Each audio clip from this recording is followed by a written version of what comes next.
आज हम बात करेंगे लेडी एडवीना माउंटबेटन और नेहरू के संबंधों के बारे में।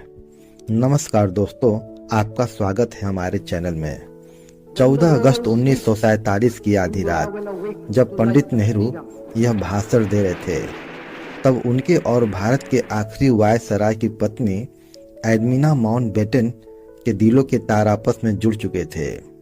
माउंटबेटन के भारत में कदम रखते ही जिस पहले शख्स ने उनसे मुलाकात की वे जवाहरलाल नेहरू थे।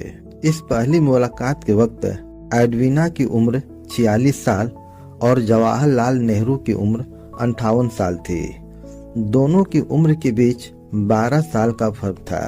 पंडित नेहरू की पत्नी कमला नेहरू 36 साल की उम्र में 1936 में ही मर चुकी थी। दोनों में अकेलापन था।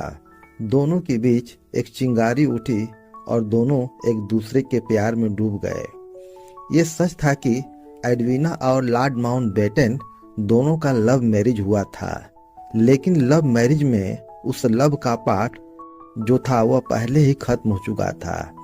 इसलिए उनके कई सारे बॉयफ्रेंड बने थे, जिनमें से एक पंडित नेहरू जी को भी कहा जा सकता है।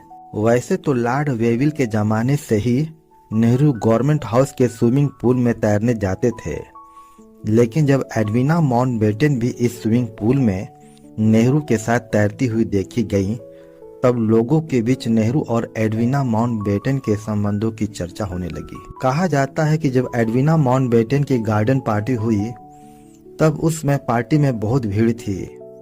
ऐसे में नेहरू जी को बैठने के लिए कोई जगह नहीं मिल पाया, तो नेहरू जी एडवीना के पैरों के पास खाली जगह था, वहां जाकर बैठ गए। कुछ लोग कहते हैं कि एडवीना की आंखें नेहरू पर से हटी नहीं। नेहरू की आकर्षक शख्सियत का असर न सिर्फ माउंटबेटन दंपति पर पड़ा, बल्कि उनकी 17 साल की बेटी पामिला हेक्स भी उनसे बहुत प्रभावित थी। खुद लॉर्ड माउंटबेटन ने एडवीना को लिखी नेहरू की चिट्ठियों को प्रेम पत्र कहा करते थे। वैसे तो नेहरू और एडवीना माउंटबेटन की लव स्टोरी के बारे में बहुत कुछ लिखा गया है, लेकिन आज मैं उनके बारे में एक ऐसा राज खोलूंगा जो बहुत कम ही लोग जानते होंगे। प्रधानमंत्री नेहरू ने ईश्वर और संविधान को साक्षी मानकर पद और गोपनीयता की शपथ ली थी, लेकिन इसके बाद भी वो लेडी एडवीना माउंटबेटन को भारत और चीन के रिश्तों से जुड़ी कई सीक्रेट जानकारियां बता दिया करते थे। ये बात मैं अपने मन से नहीं बोल रहा हूँ। यह महान विचार व्यक्त किए हैं कांग्रेस के वरिष्ठ नेता पूर्व विदेश मंत्री नटवर सिंह ने। नटवर सिंह ने अपने मशहूर किताब one life is not enough में यह सनसनीखेज खुलासा किया है। इस किताब का हिंदी अनुवाद एक ही जिंदगी काफी नहीं में आप देख सकते हैं। इस किताब में लिखा है कि 1954 की चीन यात्रा से लौटते ही बहुत ही महत्वपूर्ण जानकारी एडवीना माउंटबेटन को बता दिए थे। लेडी एडवीना माउंटबेटन कितनी चालाक थी, इसका जिक्र जाने माने लेखक डोमिनिक लापियर और लॉरी कॉलिंस ने अपनी मशहूर किताब फ्रीडम एट मिडनाइट में किया है, जिसका हिंदी अनुवाद आजादी आधी रात को में आप देख सकते हैं। इस किताब में लिखा गया है कि लॉर्ड माउंटबेटन भारतीय नेताओं के साथ बातचीत करने में अपनी पत्नी एडवीना की मदद लिया करते थे। कई बार ऐसी बात जो वो खुद नेहरू जी से नहीं कह सकते थे, उस बात को नेहरू तक पहुंचाने के लिए एडवीना का सहारा लेते थे। नेहरू की सोच पर एडवीना माउंटबेटन का जबरदस्त प्रभाव था। एडवीना माउंटबेटन अपने पति के विचारों को उन लोगों को समझाती थी जो पहले उनके पति से सहमत नहीं होते थे। लेडी माउंटबेटन एक घाघ और राजनीतिक महिला थी। लेडी माउंटबेटन कम्युनिस्टों की इतनी बड़ी समर्थक थी कि इसका एक और मिसाल मिलता है उनके पत्रों से। दरअसल आजादी के बाद सरदार पटेल ने सरकार के खिलाफ हथियारबंद विद्रोह करने वाले आरोपियों में कम्युनिस्ट पार्टी पर प्रतिबंध लगा दिया था और हजारों कम्युनिस्टों को गिरफ्तार कर लिया गया था। लेकिन 1949 में इन गद्दार कम्युनिस्टों को रिहा कराने के लिए लेडी माउंटबेटन ने नेहरू को अपना गुस्से से भरा एक पत्र लिखा। लेडी माउंटबेटन ने नेहरू को लिखा कि सांप्रदायिक दलों यानी आरएसएस के नेताओं को रिहा कर दिया गया है, लेकिन बाकी दलों को यानी कि कम्युनिस्ट लोगों को रिहा क्यों नहीं किया जा रहा है।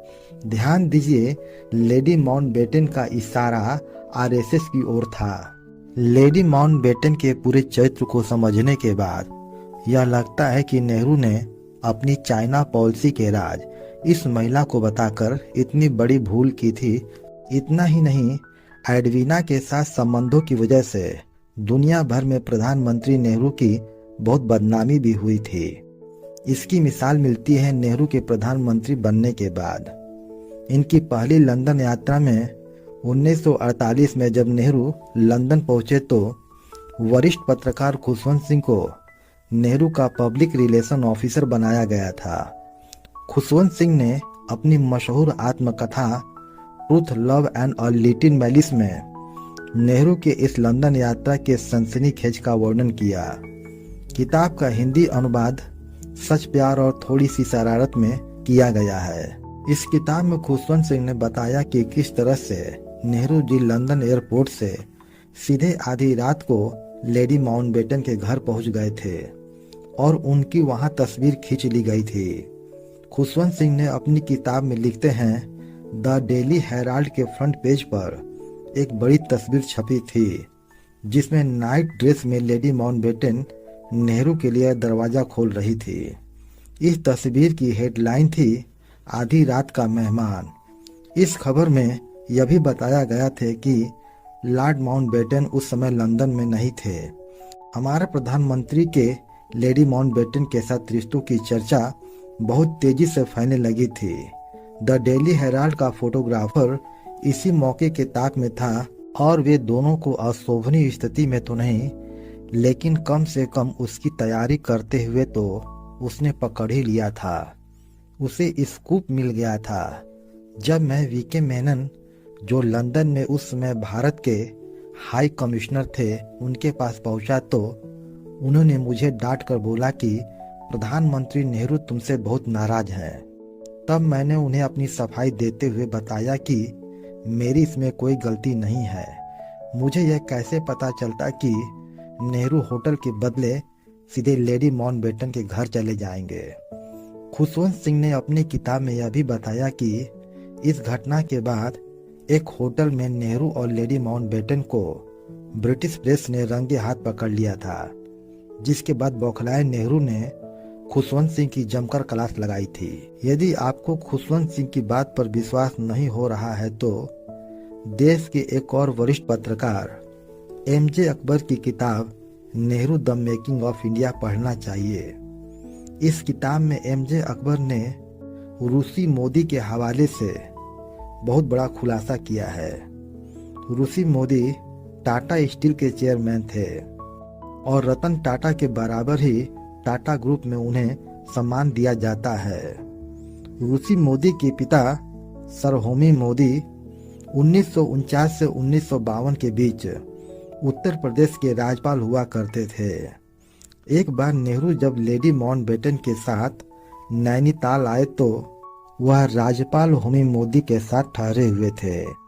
एमजे अकबर ने इस घटना के बारे में अपनी किताब में लिखते हैं कि जब रात के 8 बजे सर होमी मोदी ने अपने बेटे रूसी मोदी को कहा कि वह नेहरू के बेडरूम में जाकर उन्हें बताए कि मेज पर खाना लग चुका है और सबको आपका इंतजार है। जब रूसी मोदी ने नेहरू के बेडरूम का दरवाजा खोला तो उन्होंने देखा कि नेहरू ने एडवीना को अपनी बाहों में भरा हुआ था। नेहरू की आंखें मोदी से मिली और नेहरू ने अजीब सा मुंह बना लिया था। रूसी मोदी ने तत्काल दरवाजा बंद किया और बाहर आ गए। देश के अन्य बड़े पत्रकार कुलदीप नैयर ने भी यह दावा किया है कि एयर इंडिया के विमान से विशेष तौर पर नेहरू जी एडवीना के लिए खत भेजते थे। कहा जाता है कि जब 1960 में एडवीना माउंटबेटन का बोर्नियो में निधन हुआ तो उनके बिस्तर के आसपास नेहरू जी के कई पत्र पाए गए। बाद में लॉर्ड माउंटबेटन को ये सारे पत्र पहुंचा दिए गए। एडविना के निधन पर नेहरू जी ने भारतीय नौसेना का जहाज खास तौर से फूल लेकर श्रद्धांजलि के लिए भेजा था। नेहरू जी की लव स्टोरी यहीं नहीं खत्म होती है। अगले एपिसोड में मैं आपको बताऊंगा कि नेहरू कैसे अमेरिका के राष्ट्रपति के पत्नी के प्यार में पड़कर भारत की विदेश नीति को भयंकर नुकसान में पहुंचा दिए थे। आप हमसे जुड़ने के लिए चैनल को सब्सक्राइब करें। यदि वीडियो आपको अच्छा लगा हो तो इसे लाइक, कमेंट और शेयर करें। धन्यवाद।